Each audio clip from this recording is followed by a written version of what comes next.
the last eagle of the ninth. The year was 120 AD.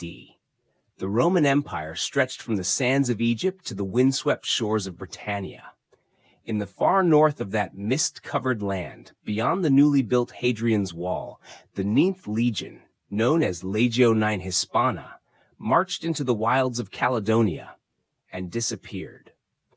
Marcus Flavius Aquila, a young Roman centurion, had grown up hearing tales of his father, who had marched with the 9th. When the legion vanished, so did his father's fate. He wasn't a hero or a deserter, just a name lost to the fog of war.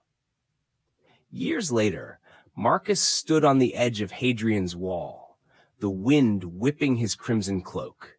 He had begged his commander for the chance to cross into the unknown, to find the lost eagle standard of the 9th, the symbol of Rome's honor.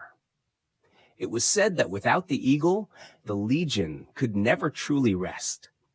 Accompanied by Esca, a Briton slave whose life Marcus had saved in the arena, they ventured north. The land was harsh, dotted with ancient forests and jagged mountains. They encountered tribes who spoke in rough, guttural tongues and painted their faces blue with woad. To them, Marcus was an invader, a son of the empire that stole their lands. Esca, however, was their bridge. He spoke their language and earned their trust. They learned the 9th had been ambushed by the fierce Pict warriors and that their eagle was taken as a trophy. A war chief called Cruthon the Red held it now, deep within his stronghold.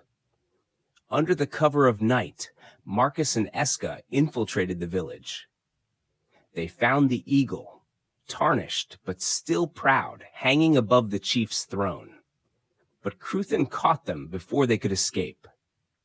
Facing death, Marcus spoke not as a Roman, but as a son seeking his father's legacy. He swore that Rome and Britannia didn't have to be enemies forever.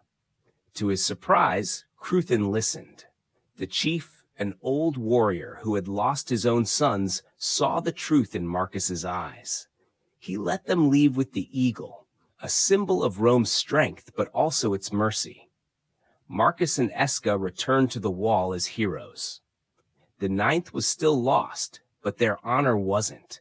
The eagle was carried back to Rome, and Marcus, though scarred, stood taller than ever.